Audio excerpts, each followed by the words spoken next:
sex for sale is minimized, it's normalized, and then people either become victims or buyers. And that's what we're dealing with our kids.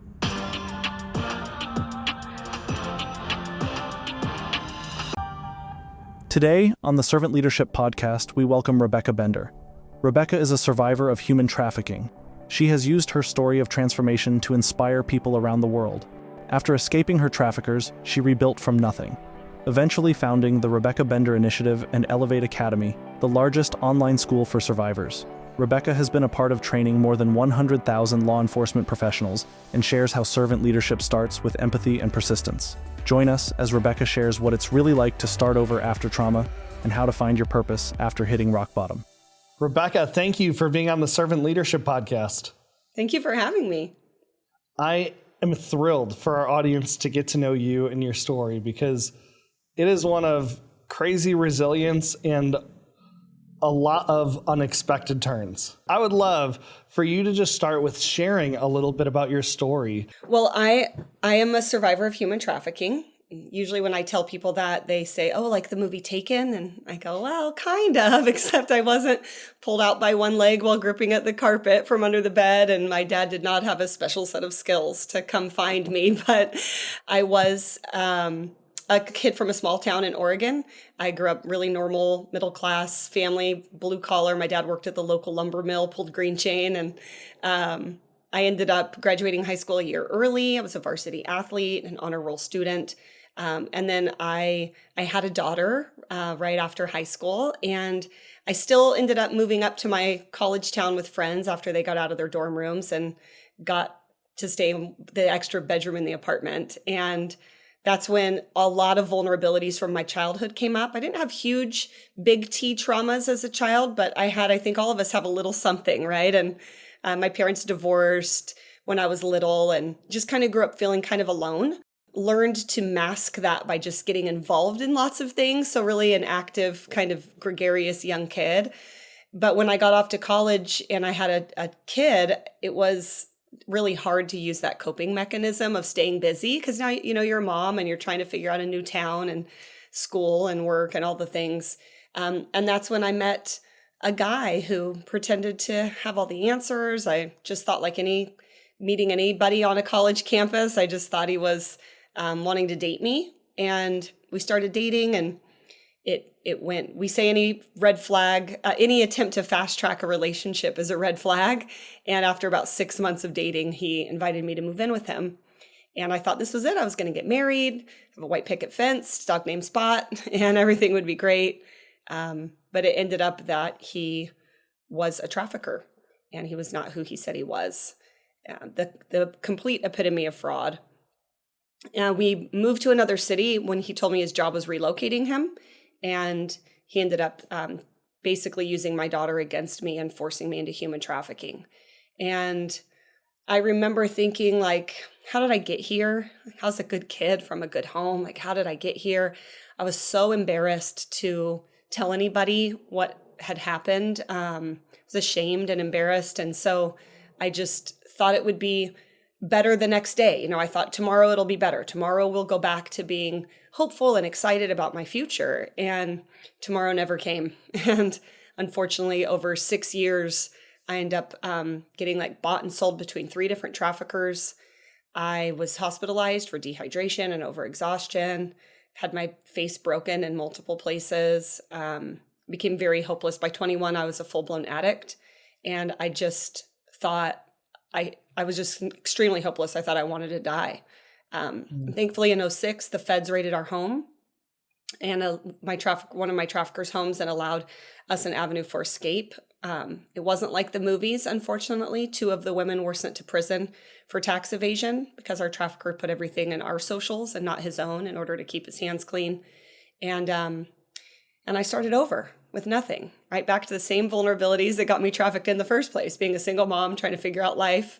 But now it was compounded with a whole bunch of trauma, PTSD, and a lot of barriers to reentry. I had a criminal record. I had a gap in job history, didn't really have what I felt like a good resume, to build skills or anything. And I remember kind of sitting in my government subsidized apartment, my very first apartment, and thinking, now what? What am I going to do with the rest of my life? So that's how I got to where that was my start. Wow. That is such a crazy journey. And it's interesting because now you can look back and there's a lot of fruit that we're going to talk about that has come from it.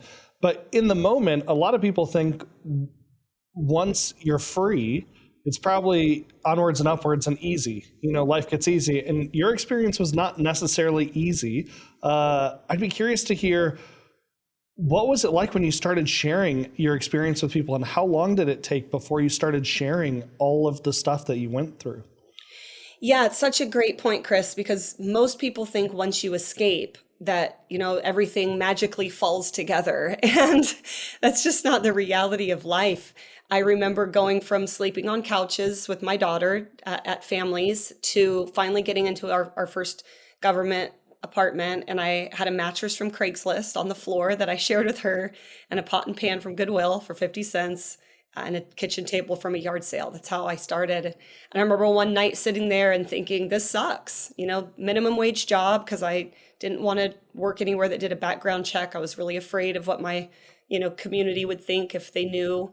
I really just kept it hidden because I was embarrassed, and a lot of stigmas around, human trafficking is the sale of people. And so there's a lot of stigmas there. And I was afraid that, my trafficker might find us if I went too public. And so I was just trying to be normal, just trying to figure out, like, what is it like to be normal again after 6 years of this horrible trauma and seeing the worst of humanity? And how do you make friends? How do you date? How do you, I jokingly tongue in cheek say, my trafficker didn't teach me leadership. So, like, how do you learn how to be a good employee or a good manager? It just felt like this huge learning curve. And as I sat at my yard sale kitchen table one night, I remember kind of getting mad at God and saying, is this freedom?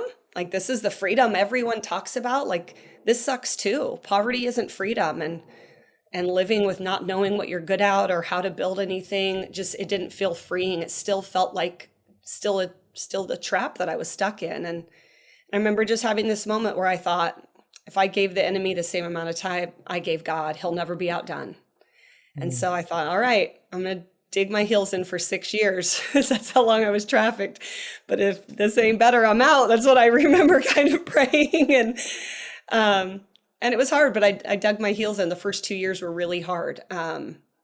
Worked a minimum wage job, got on food stamps, started taking night classes. And, you get your paycheck and you think, how do people do this? How do you put your life together with minimal resources and zero social capital? And then I started having this feeling that I couldn't stay quiet any longer. It was about 2 years, and I started feeling like I can't do nothing. I can't sit here with all this information that trafficking is happening in every community across the country, even in small towns like Eugene, Oregon, and say nothing. And so I started sharing my story anywhere where people would hear it. I jokingly say I'd share it in old folks' home if they let me on their lunch breaks. I'd share anywhere. I didn't really know at first what my call to action would be. I just started wanting to share my testimony, but still keep my job. And it's definitely grown from there. But that was kind of the first start. First, I did it anonymously, or I'd take news from without showing any photos, or I'd use an alias. And then as my connections with law enforcement has grown, I thought, nah, I'm just going to go public. Well, as you started to go public, and you bring up a really interesting point, trafficking is everywhere. To somebody who lives in Chicago land, where I do, you kind of assume trafficking is there a little bit, but you also kind of assume it's not really happening, just if you don't know about it. And as you've gone and spoken on this and shared your story, how have you realized how pervasive trafficking really is? I mean, trafficking exists in every single community across America. It's, there's 25 different types of human trafficking in America alone.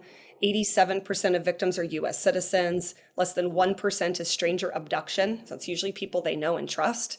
So we can't just teach our kids, look out for the guy that's offering you puppy and a candy from a white minivan. Although stranger danger is obviously very important, but that's not trafficking. It's very rarely stranger abduction. You got to be more careful with who your kids are talking to online, who they're gaming with. The slow lure and recruitment is much more common. But what I think most people don't realize is there's even within those 25, the most common like six are going to be familial trafficking, gang trafficking, illicit massage parlors, street level, cantinas. There's trafficking looks really different based on the culture and community in which you live. And Hmm. so if you know where vulnerable people exist in your neighborhoods, traffickers do too. And they're going to take advantage of people's vulnerabilities and exploit it. And that's trafficking, which means it's everywhere because vulnerable people are everywhere. Wow. Well, at some point, you kind of transitioned, maybe in your own mind, from just being a survivor to being a survivor that really had some significant leadership opportunities. And I know you didn't know how it would play out, but talk about what has come up since then and how you've been able to do some amazing things in this industry. Yeah, I started, after I got my first job, I started my own company after that, doing ultrasounds at an elective 3D ultrasound center, and kind of always had a little bit of an entrepreneurial gift. But I think when you've been through so much trauma, people don't tell you what you're good at a lot, right? When you're being trafficked, no one's telling you, hey, you're funny, hey, you're smart, hey, you're good at math, whatever it is. No one's pulling out the gold in you. You're kind of your gifts are minimized and hidden and never tapped into. And so although I felt like I got maybe a little bit later start in life, because those formative years for most people's careers are kind of stolen from you as a survivor. But nonetheless, I still had those gifts and they still started to develop and flourish. And as I started sharing my story, I realized I needed there to be a call to action. I didn't want to just tell a sob story. I wanted us to find actionable items to do in communities. And so I created a law enforcement training specifically that would help undercover cops kind of know what to look for and how to investigate and talk to victims better. Because I knew what happened with my case. No one would talk. Everyone was too afraid. Victims went to prison. It wasn't a good outcome. And so I created this training and it just blew up. And now year to date, I've trained over 148,000 law enforcement officers all over the world, different undercover units, FBI, Homeland Security, everything that works and intercepts within the human trafficking world. I testify at trials all over the country. So we train US attorneys and district attorneys and judicial conferences. And I've really enjoyed being able to make a difference in our criminal justice system and the way these cases are investigated and prosecuted. I've seen so many shifts in the 16 years I've been doing this work now. I've seen a lot of communities and I've seen trafficking in every community all over the country. But it's been so neat to see so much momentum with let's do this differently and let's do this better. And you see a lot of reform. But from there, we also started having survivors reach out and say, how did you do that? Like, how did you turn your story into action? And at the time, I was finishing my master's degree online. And I remember one day thinking, if I can get a master's online, I could mentor online. And this was way pre-COVID, so online stuff wasn't nearly as common. And so I created an online school to help survivors figure out their now what and help them find purpose with their story and their specialty and based on their lived experience. And we created Elevate Academy. It's now the world's largest online school in the world for the world's largest online school for survivors of trafficking, with 1,800 students spanning 800 U.S. cities and 27 countries, where survivors are using their lived experience to make a difference in your neighborhood. They're talking to your kids at high school. They're showing up at your state's capitol to lobby for a bill. And it's rippling out so that not only is it changing their life and their children's life, but it's changing the communities in which they live. Wow, that's amazing. We often talk about servant leadership and just the concept of the differences between leadership and servant leadership. As people listen to this, some might really resonate with, wow, I want to get involved. They need the help, or they want to get involved in stopping this. And on the flip side, some people might be like, I've never bumped into human trafficking, but I think a lot of people can relate to hitting rock bottom and starting over. So either way, there's so many different ways that somebody might be listening to you share your story. How do you see servant leadership playing out in terms of when you're helping people get out of rock bottom? So true. I think, most people might not relate with being trafficked, like you said, but everybody can relate with feeling like they've had to start over, maybe a career change or a door shut. I think everybody can relate with feeling betrayed by somebody they've trusted at least one point in their life. They can relate with feeling embarrassed or ashamed of a decision they've made or something they've said. Might not be to the extreme that we see this topic, but everyone can somewhat relate with that moment of like, how do I turn the page in my life? Maybe it's divorce or illness or a job loss. Everyone's been at a moment to kind of rebuild. And I think that's the part that makes us a lot more alike than we are different.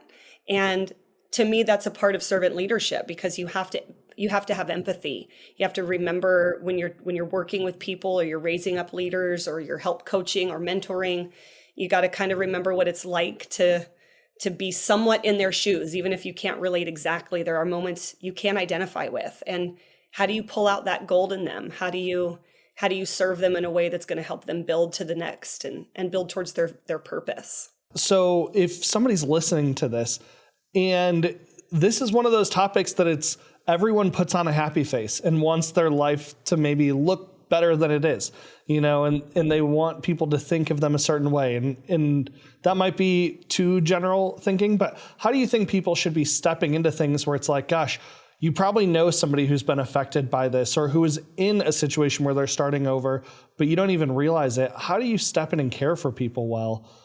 What steps should somebody take? I think building relationship is always crucial in any situation, right? It's hard to withdraw from a bank that has no deposits. And so if you're going to help guide somebody, if you're going to help mentor them, which oftentimes means giving them advice or sometimes correction, or just, hey, maybe you shouldn't do that. It's easier to hear that feedback if someone has made deposits into your life. And so you have to start by making sure to build intentional relationship with people, highlight their good qualities, open a door for them when you can, connect them to somebody that might help with their purpose. And as you continue to build relationship and you have that connection, they're going to open up more and more about things that are happening in their life, and ways that you can maybe give some advice and tips on how to continue to grow. We tell survivors all the time, living through a fire doesn't make you an arson expert.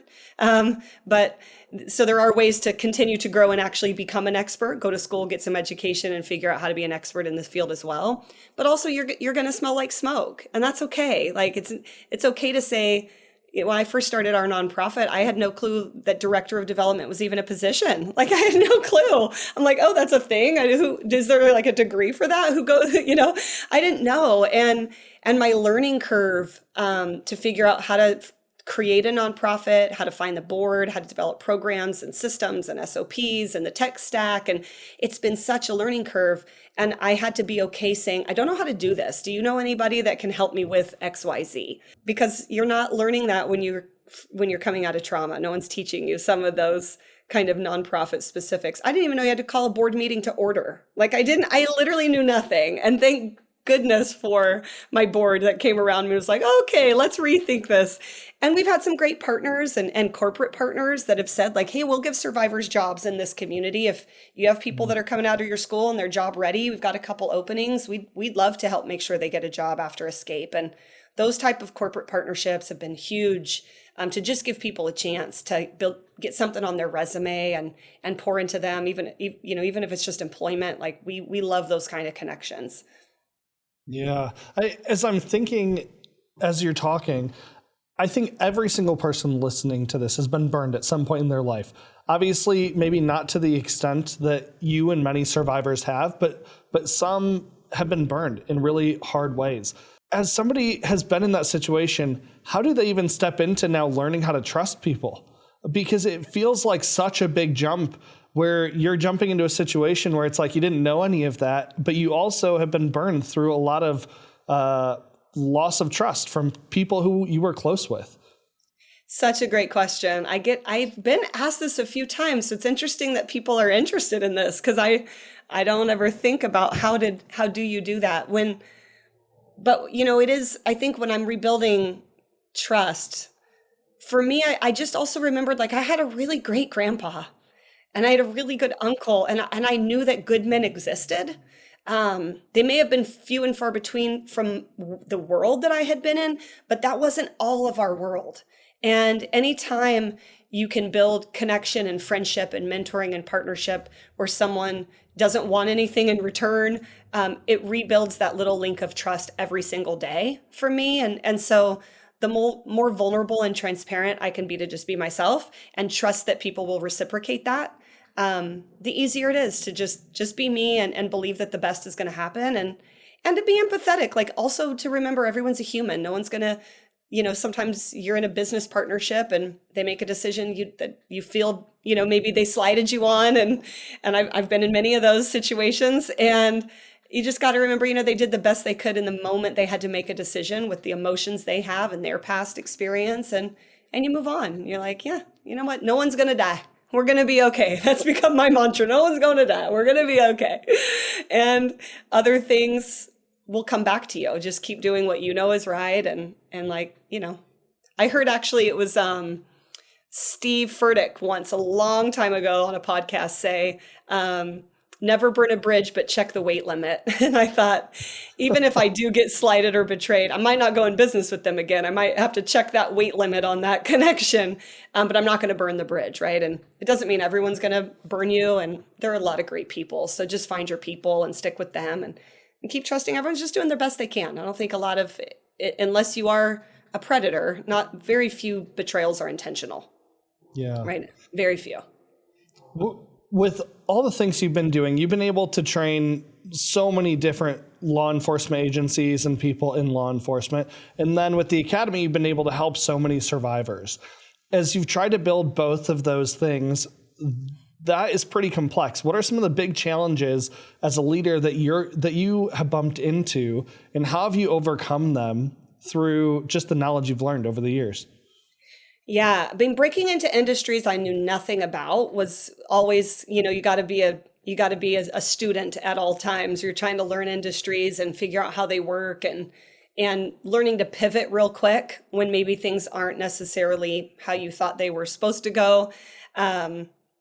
One of my books, I was able to get it sold to Showtime and was being turned into a TV series. So, I've been able to break into some industries that I have no social capital. And it really all started as being a student, and just really like, how does the federal government work? Who are the departments? How do they get funding so we can get contracts? Google, looking up what is an RFP? How do I put one in? All of that stuff. What do they want to know? What are they missing? What do we feel like when I go to conferences and I just sit in on a session? When they leave, can I stand up next to them in the buffet lunch line and say, what's something you haven't got to learn yet while you're here? And then they'll tell you, I wish they would have done a session on A, B, and C. Well, guess what? I go back and make a session on A, B, and C. So it's asking lots of questions, being a student. Same with building a school. I knew nothing about a tech stack. I run an online school, and I just more in the last couple of years have finally a really good tech stack. But it was just a lot of trial and error in the beginning. Like, well, does MailChimp talk to eTeachable? And and like, do they zap that in with Zapier? And like, it was just like learning all this language of how can I just get an hour with someone in tech and pick their brain on what I'm looking for and how to put this together. And so I think just really constantly admitting what you don't know and trying to learn. Even with getting our TV show, at least the pilot made, I took a TV writer's class. I Skyped in. I took a TV writer's class. And I started putting the dream out there. Instead of every time I came to LA, instead of saying, I'm here training LA's undercover unit, which I had a contract to do, and I was coming to Los Angeles frequently, I started saying, I'm working on a pilot, and I'm turning my life story into a scripted TV drama. And I just you have to put the dream out there. And then, one leading would lead to another. Next thing you know, I'm sitting in a pitch meeting and getting bought by, a major studio and a network. And I thought, this is crazy. I'm a girl from Grants Pass, Oregon. I showed up in my best Ross dress for $19.99 and walked into the largest studios because of putting the dream out there, one meeting leading to another, and people being willing to connect with you and take a chance on you and build a project with you. I think because you're serving them and you're always trying to learn, I think that just builds trust. I think it's all one big circle. Yeah. Well, you talked a little bit about some misconceptions people have about trafficking earlier. And something that stood out to me, and I kind of want you to repeat the stats because I'm still in my mind processing, like, did I hear this right? that the majority of trafficking happens from somebody where someone knows the person that is trafficking them. Correct. Less than 1% of trafficking is stranger abduction. That means 99.9% of trafficking is somebody the victim knows and trusts. At least they think they know. It might be fraudulent. Like in my experience, my trafficker, he wasn't the age he said he was. He had a huge criminal background I didn't know about. He defrauded me to pretend, just like a con artist, to be someone different than he was. But he spent 6 months gaining my trust and making me believe that I knew who he was. So when I told my parents I was moving in with my boyfriend, of course they were, nervous and concerned, but it wasn't a kidnapped moment that I think we all picture or wait, because that's what makes the media, but that's not necessarily. And that's why media became important to me, is because I thought we've got to give the world something that shows this grooming as a compelling story, because people lean in for stories, and so that's why we started kind of looking into that arena to make impact. But yeah, usually what gets shown to us on the big screen is a kidnapped moment. And if that's not less than 1% of the time what it looks like, we're sending the wrong message. Right. Well, and that's where, even thinking about the pilot, that's where my mind is going to, like, that's a different narrative than maybe what I have heard typically. And it sounds like that's the more common narrative. So it's like, oh, wow, that really needs to get out there. On the leadership front, there's a lot of misconceptions about leadership. And you jumped into something where, you jokingly talked about your trafficker not teaching you leadership along the way, and you kind of having to learn it on your own and through great mentors that you met along the way. What do you feel like are some of the biggest misconceptions about leadership that you have experienced now leading such an amazing organization? Man, I think people are just people. You meet people. I know you meet a lot of people. You yourself is someone that I'm meeting that I'm like, oh my gosh, he's done so much. But the reality is, once you actually really get to know strong leaders that are leading huge departments, government agencies, major companies, you realize that everyone's human. Everyone's just a person. Everyone's, they all want to take care of their family. They all want to try to leave legacy. They all want to make an impact in some way through their business, or whether it's a nonprofit or a for-profit, everyone's just, still trying to make impact and find a solution. And they have the same fears, the same desires. And they sometimes too feel like, I don't really know what I'm doing here. Or, sometimes you can feel confident in what you're doing and still have one more area you're always wanting to grow to, scale to, advance in, that it's like, I got to figure that out. And so I think when we see leaders that are doing so much and we have doubts, it can stop us from moving forward, instead of saying, they probably had doubts too. Everyone started somewhere. I can too, and step in anyway and move forward anyway. That's, I think, one of the biggest things is like, oh, everyone's trying to figure this out. Wow. That's good. What are you most excited about for the things that you have envisioned for the next 5-10 years? We're launching some in-person workshops for survivors. We've been online for 11 years now. Like I said, 1,800 survivors in 800 US cities.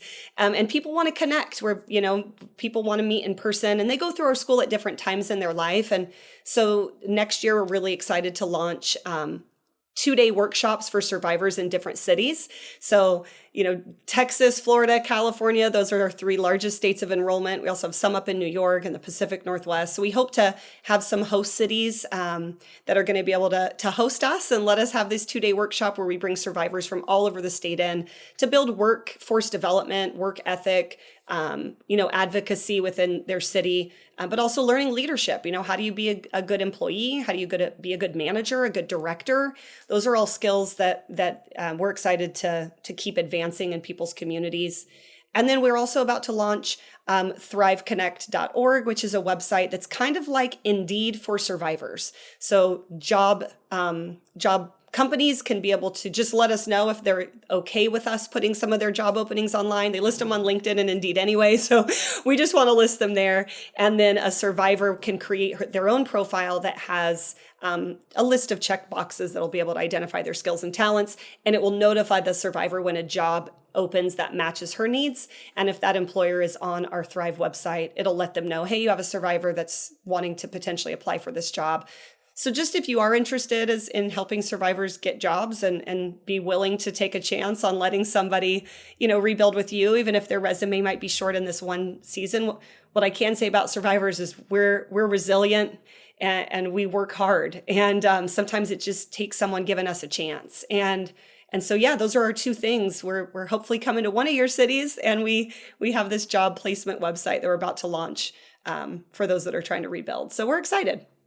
Wow. A couple months ago, we had Jeff Korzanik on the podcast. I'm not sure if you've bumped into him, but for those listening, one of the things that he talked about on that podcast was, and he's the chief economist of Fifth Third Bank. So very much economist and money and profit and all that kind of stuff. But he wrote a book on second chance hiring and how one of the best things for business is to hire people who are post-prison, also including a lot of post-traffic people. And he makes the business case for that. And as a leading chief economist, he cares a lot about money, but he cares even more deeply about people and has found that that it can be much more profitable to hire people who are really looking for that leg up after being through some trauma in their life. So there's some powerful thoughts there. I love that. I want to get that book because I think he's spot on. I mean, even with traffic victims, most of us are formerly incarcerated. I mean, I was in jail several times for prostitution related charges because I was just too scared to say anything. So you come out with a criminal record, you've engaged with the criminal justice system and incarceration in some capacity.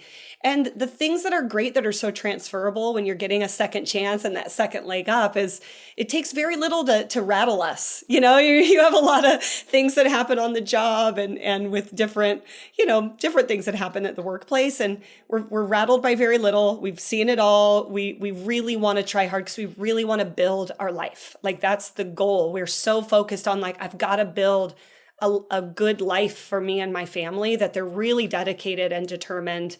And they're hard to rattle. So I would agree with him. And I haven't even read his book, but I'm going to grab it now.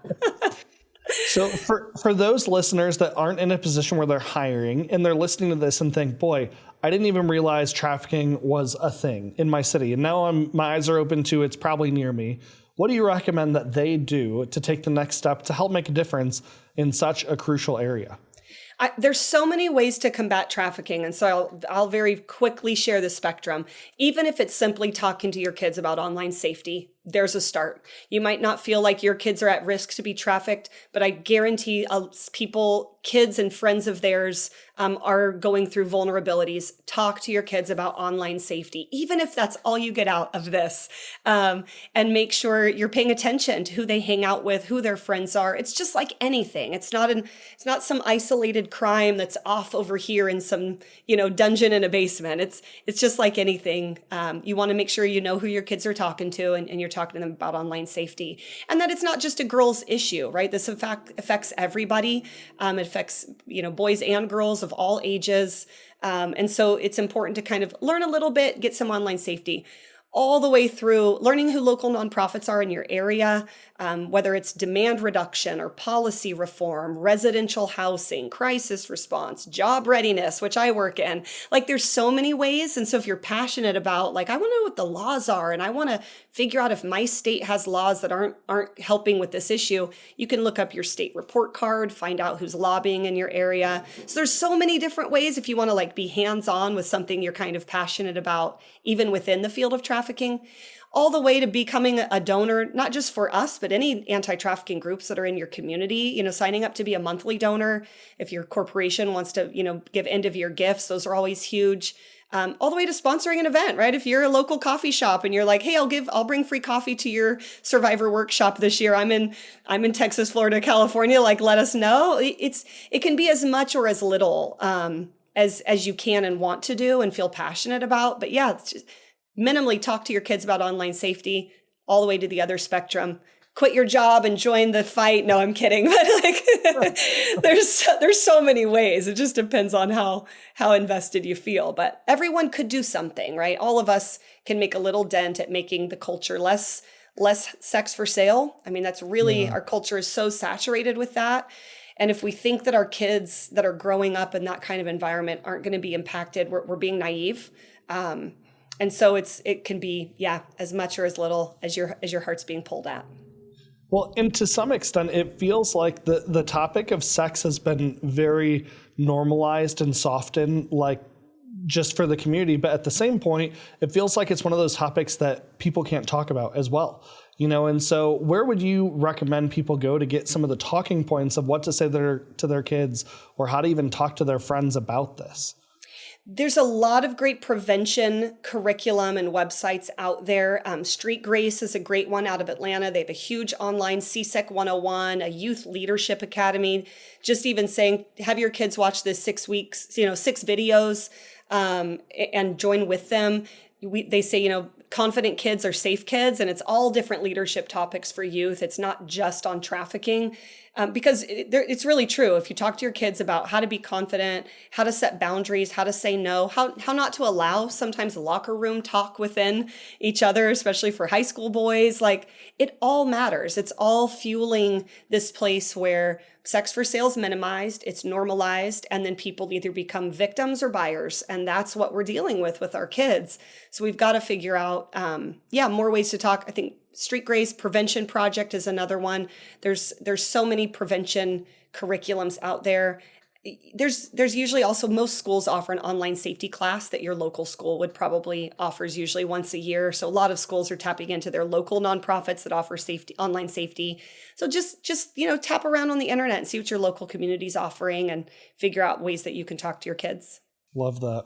Well, Rebecca, I want to hit you with the last 60 seconds of 10 rapid fire questions. Uh-oh.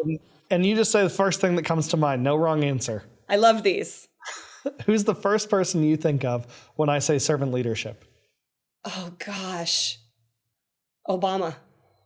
All right. 5 words that most describe you. Resilient, ambitious, funny. That's what people say. I don't know. I can only think of 3. I don't know. I can think of 5. I'm a mom. Those are good. Favorite book or author? Oh, man, I've read so many good ones. Favorite book or author? Oh, my gosh. I literally have like 3 sitting right here on my table, and I'm drawing a blank. My favorite book or author? Skip me for a minute. Right. Favorite food? Tacos all day, any kind. Breakfast, lunch, dinner, veggie, shrimp, steak, El Pastor. I love them all. Love it. Favorite thing to do in your free time? I like to read, which is why it's hard for me to come up with a favorite book. It's shocking. That's the one I can't answer. I love to read. I love to sit by the pool or any form of water. Just kind of getting outside with a book is probably my favorite downtime thing to do. And eating food. I'm a big foodie. So I love to go try a new local spot, hole in the wall or nice. It doesn't matter to me. I love it all. All right. Surprising fact about you. I was a beekeeper during COVID. Yeah, it was my COVID hobby. I decided to get some hives and have my own honey. That's cool. All right. Favorite place you've been? I've traveled a lot, and I'm very grateful for the opportunity to do that. Right now, I just love New York City. Probably it's almost Christmas time here, and I love New York at Christmas, so that's what keeps coming to mind. Is there anywhere you want to go that you have not been? I want to go to Aruba. And I want to go to Tokyo. Those would be my top 2 list, Tokyo and Aruba. Love it. What's the best advice you've ever received? By this time next year, things will be different. Wow, and that is good advice. No matter what you're going through, if you just remind yourself of that, it's going to be okay. Wow. All right. And finally, why do you think listening to a podcast on servant leadership, and specifically this episode, why is it important for people? I think you learn different tips, and even if it's just one liner of something that you walk away with that changes the way you move in life. I just think this is such a great place to bring so many people with so much wisdom together. I always listen to podcasts and walk away with a nugget that I try to implement into my life. So I hope there's been one thing that someone's taken away today. I'm sure there's many with your other episodes too, but that's the best thing about leadership podcasts and servant leadership especially is what's one thing that I can implement differently. You're going to hear so many great tips on a podcast like yours. Wow. Well, thank you, Rebecca, for being on this. For those that are listening, if you want to connect with Rebecca and the stuff she's doing, we're going to put some links where people can find out about the various stuff she's involved in that she's talked about. And Rebecca, I just want to say thank you. This was such a pleasure, and I learned a lot. Oh, good. Well, thank you for having me. It's been an honor. Thank you for listening to this episode of the Servant Leadership Podcast. If you enjoyed what you heard, please give it a thumbs up and leave a comment below.